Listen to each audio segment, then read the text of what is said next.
ये बड़ी बड़ी विडंबना है कि जिसके माँ बापों ने, जिनके दादाओं ने, जिनके पूर्वजों ने देश का संविधान बनाया, जिस संविधान से पूरा देश चल रहा है, उनकी औलादें सड़क पर बैठी हुई हैं और जो देश को लूटने का काम कर रही है मात्र 10%, वो अंदर बैठ के मजे मार रहे हैं। सड़कों पे तो आना पड़ेगा, जब तुम्हारे साथ अन्याय होगा सरकार सुनेगी नहीं, न्याय सुनेगा नहीं।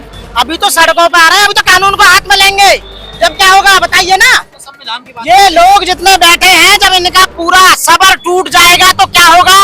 आदमी कानून को हाथ में लेगा, और हाथ में लेने का मतलब तुम जानते हो क्या होगा प्रदेश में? अरे पुलिस तो थोड़ी सी है, हम तो 85 करोड़ है, पुलिस तो 2 करोड़ है। 85 करोड़ लोगों को 2 करोड़ पुलिस क्या कर लेगी? कंट्रोल थोड़ी कर पाएगी। कलम को मानने वाले, संविधान को मानने वाले जब भी तो एजिटेशन कर रहे हैं, जब भी तो ये बहन के समर्थन में आए हुए हैं, जब भी तो रिक्वेस्ट कर रहे हैं सरकार से कि हमारी बात को सुना जाए, हमारी बहन को वापस लिया जाए, और सविता राय जो है कि प्रिंसिपल है उसको जेल भेजा जाए, उसे सस्पेंड करा जाए। ये यही तो मांग कर रहे हैं। और क्या मांग कर रहे हैं हम? आने वाले समय में इंकलाब जिंदाबाद होगा, भूख हड़ताल पे बैठेंगे लोग, अपनी जान तक भी देंगे उसके लिए, डॉक्टर रीतू के लिए।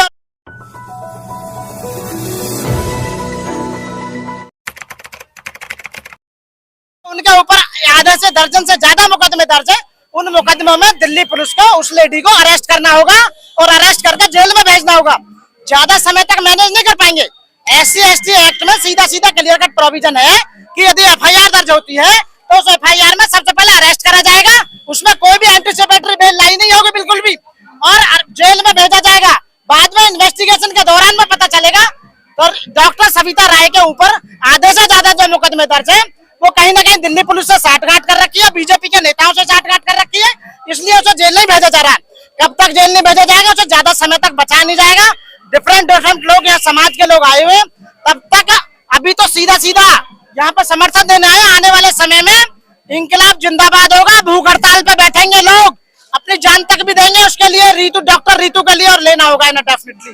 यहाँ उनकी पंचायत अपनी नहीं चलेगी। कोर्ट में विश्वास नहीं आपको? अरे कोर्ट में तो कोर्ट चलता रहेगा, तुम किस लिए? सारा काम कोर्ट ही करेगी क्या? बाबा साहब ने कहा था यदि तुम्हारे साथ अन्याय हो रहा है, यदि तुम्हारे साथ शोषण हो रहा है तो उसकी आवाज जरूर उठाना, आराम से मत बैठना। वो कितना ही भी सूखदार आदमी हो, MP हो, MLA हो, बीजेपी की सरकार हो, RSS हो, अंडे संडे पंडित कोई भी हो, उससे कोई लेना देना नहीं। यहाँ पंडितों की लॉबी जो बनी हुई है, रायों की लॉबी बनी हुई है, इसका मतलब ये नहीं है कि सविता चौधरी, डॉक्टर रीतू चौधरी को बाहर निकाल दिया जाएगा। उन्हें दोबारा रीतू सिंह को दोबारा लेना होगा, उनके पद पर सम्मान के साथ, और माफी मांगनी होगी। और 6 जो मुकदमे दर्ज है आधे दर्जन से, उसमें उन्हें अरेस्ट करके जेल भेजा जाएगा, डेफिनेटली भेजा जाएगा। तो मामला कोर्ट में विचाराधीन है, तो विचाराधीन का मतलब नहीं है, बात यह कि उसे अरेस्ट के लिए हो रहा है कि उन्हें अरेस्ट होना चाहिए। दिल्ली पुलिस अरेस्ट क्यों नहीं कर रही जब SC/ST एक्ट लगा हुआ है? तो SC/ST एक्ट में सीधा सीधा क्लियर कट प्रोविजन है कि उन्हें FIR दर्ज होने के बाद ही अरेस्ट किया जाए। तो उन्हें अरेस्ट नहीं किया जा रहा, इसका मतलब कहीं ना कहीं राजनीतिक दायरे में या मैनेज कर रखा है उन्होंने मामला, ये सीधा सीधा दिखाई दे रहा है। रतन लाल भी कह रहे हैं कि मेरा भी शोषण हो रहा है, इधर रीतू भी कह रही है, पूरे देश से खबरें आ रही हैं, क्या होगा दलितों का? जब बाबा साहब के बताए हुए रास्ते पर नहीं चलोगे, चंद लोग चल रहे हैं, पूरा समाज, मैं पूरे समाज से जितने भी लोग यहाँ आए हैं और देश में जो लोग देख रहे हैं, मेरी आवाज सुन रहे हैं, उन लोगों से मैं हाथ जोड़कर विनती करता हूँ कि डॉक्टर रीतू चौधरी, रीतू सिंह के समर्थन में अपने घर से एक स्पीड पोस्ट या रजिस्टर्ड पोस्ट सरकार को, सेंट्रल गवर्नमेंट को भेजी जाए। उसमें ये दिखाया जाए तो दुनिया में अभी कहीं ना हुआ हो, जिस दिन 1 करोड़ लेटर यहाँ पहुंच जाएंगे तो इंटरनेशनल लेवल पर बहुत बड़ी खबर बनेगी। और डॉक्टर सविता जो राय है, ऐसे लोगों को सस्पेंड करने का काम किया जाएगा, उन्हें जेल भेजने का काम किया जाएगा, और हमारी बहन को दोबारा बाइज्जत ये भी कहा जा रहा है रीतू जो है वो सरकार के खिलाफ बोलती थी, नीतियों के खिलाफ बोलती थी, ये भी एक कारण बताया जा रहा है। जो टीचर है, प्रोफेसर है, वकील है, उनका तो बोलने का काम है। जो सरकार गलत करेगी तो उनके खिलाफ तो बोला जाएगा। सरकार इसका मतलब अच्छा काम नहीं कर रही, लोग बैठे हुए हैं, लोग परेशान हैं। आप देख रहे हैं कि मात्र 10% लोगों ने 90% लोगों की संपत्ति पर कब्जा कर लिया है, उनके आय के साधन खुद ले लिए हैं, और सारा समेट के बैठ गए हैं, सारी मिलाई जो मार रहे हैं आज की डेट में ये, और 90% लोग रोड पर। ये बड़ी बड़ी विडंबना है कि जिसके माँ बापों ने, जिनके दादाओं ने, जिनके पूर्वजों ने देश का संविधान बनाया, जिस संविधान से पूरा देश चल रहा है, उनकी औलादें सड़क पर बैठी हुई हैं, और जो देश को लूटने का काम कर रही है मात्र 10%, वो अंदर बैठ के मजे मार रहे हैं। तो आप बताइए शोषण किसका हो रहा है? हमारा राजनीतिक शोषण हो रहा है, सामाजिक शोषण हो रहा है, आर्थिक शोषण हो रहा है, हमारा मानसिक शोषण हो रहा है, शारीरिक शोषण हो रहा है, शोषण हमारा हो रहा है। तो इसमें कहीं ना कहीं राजनेताओं का हाथ है। आप बार बार संविधान की बात कर रहे हैं, उधर कह रहे हैं संविधान बदल दो, नया लिया हो। संविधान तो बदला ही नहीं जा सकता। आपको मैंने पहले भी बताया है कि डॉक्टर भीमराव अंबेडकर ने संविधान को इस तरह से बनाया है कि उस पर आर्टिकल 368 लाई नहीं होता। उसमें अमेंडमेंट हो सकता है लेकिन नया संविधान नहीं बना सकता। और संविधान की जो आत्मा है, जो बेसिक स्ट्रक्चर है, उसको छेड़छाड़ नहीं। न्यूज पेपर में छप गया नया संविधान, आपने पढ़ा नहीं सके वहाँ यूपी में। तो साथियों, मैं यही कहूंगा कि सारे लोगों को इनके समर्थन में आना चाहिए पूरे देश से, और हमारी जो बहन है रितु सिंह को उनके समर्थन में आए, उन्हें साथ दें। 8 दिन हो और गए उनका आंदोलन को, कोई भी अभी 8 दिन नहीं, यदि 8 महीने भी हो जाए तब भी कोई परेशानी नहीं। लोग डेली आ रहे हैं, कान सुना जाएगा। आप अपनी आवाज पहुंचाएं, वहां तक जरूर पहुंचेगी। और मैं आप लोगों को सलूट करता हूं कि आप जैसे लोग देश की आवाज को, देश की समाज में हो क्या रहा है उसको, आवाज को दूर तक पहुंचाने का काम करते हैं। वरना मेन जो मीडिया है वो तो इस आवाज को सुन ही नहीं रही। वो तो आप पब्लिश ही नहीं कर रही है। उन्हें तो डर है, वो तो G20 में लगी हुई है और बातों में लगी हुई है। साथियों, आपको धन्यवाद के पास। प्रशासन से विश्वास उठ गया, आंदोलन पे विश्वास है। नहीं, आंदोलन तो हमेशा से हुए, हमेशा से होते आए हैं। देश को आजाद कराने के लिए आंदोलन हुआ।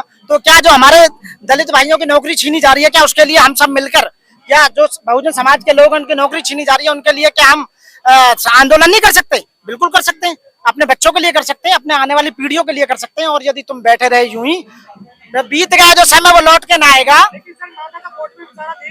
हाँ, कोर्ट में विचाराधीन नहीं है। अभी कौन करा कोर्ट में विचाराधीन? अभी तो चार्जशीट भी फाइल नहीं हुई है। अभी कोर्ट में कहाँ से? अरे मेरे को समझ में नहीं था, आप कहाँ से लेके आते हो इन बातों को? अभी तो FIR दर्ज हुई है, इन्वेस्टिगेशन चल रही है, कोर्ट में चार्जशीट अभी सबमिट नहीं होता, विचाराधीन कहाँ से आ गया कोर्ट में? मामला तो कई साल पुराना है। कोर्ट के पास नहीं है ना मामला, आप समझ नहीं रहे हो। ये इन्वेस्टिगेशन का पार्ट है। उन्हें अरेस्ट करने की मांग कर रहे हैं और बहन रितु को वापस नौकरी पर लेने की मांग कर रहे हैं। दिल्ली पुलिस में विश्वास नहीं है, हमें विश्वास की बात नहीं हो रही यार। आप क्या बात कर रहे हो? एक इन्वेस्टिगेशन एजेंसी है, मैं तो कहूँ CBI से जांच कराओ ना, उससे क्यों जांच करा रहे हो? CBI से कराओ, CBI से पता लगेगा। मामला 3-4 साल पुराना है, अभी तक इतनी फिर इंतजार किस बात का था जो अब सड़कों पे आना पड़ा? सड़कों पे तो आना पड़ेगा। जब तुम्हारे साथ अन्याय होगा, सरकार सुनेगी नहीं, न्याय सुनेगा नहीं। जब तुम्हारे साथ न्याय होगा तभी तो सरकार, अभी तो सड़कों पे आ रहे हैं, अभी तो कानून को हाथ में लेंगे। जब क्या होगा बताइए ना? तो संविधान की बात, ये लोग जितने बैठे हैं, जब इनका पूरा सबर टूट जाएगा तो क्या होगा? आदमी कानून को हाथ में लेगा, और हाथ में लेने का मतलब तुम जानते हो क्या होगा फिर देश में? लट बजाएगी फिर तुम पे। अरे पुलिस तो थोड़ी सी है, हम तो 85 करोड़ है, पुलिस तो 2 करोड़ है। एक तरफ कहते हैं 85 करोड़ लोगों को 2 करोड़ पुलिस क्या कर लेगी? कंट्रोल थोड़ी कर पाएगी। एक तरफ कहते हैं हम कलम को मानने वाले, बाबा साहब को मानने वाले, संविधान को मानने वाले, कलम को मानने वाले, हिंसा की बात करते हैं। कलम को मानने वाले, संविधान को मानने वाले जब भी तो एजिटेशन कर रहे हैं, जब भी तो ये बहन के समर्थन में आए हुए हैं, जब भी तो रिक्वेस्ट कर रहे हैं सरकार से कि हमारी बात को सुना जाए, हमारी बहन को वापस लिया जाए, और सविता राय जो है कि प्रिंसिपल है उसको जेल भेजा जाए, उसे सस्पेंड करा जाए। यही तो मांग कर रहे हैं। और क्या मांग कर रहे हैं हम इतनी दूर से जो है यही तो बोल रहे हैं, इसी चीज की तो मांग कर रहे हैं। फिर मैं यही कहूंगा आपसे कि सारे लोग मिलकर एक मुहिम चलाएं और बहन के समर्थन में एक लेटर सेंट्रल गवर्नमेंट को हर घर से एक लेटर जाए, ताकि सरकार को पता लगे कि बहन के समर्थन में कितने लोग आए।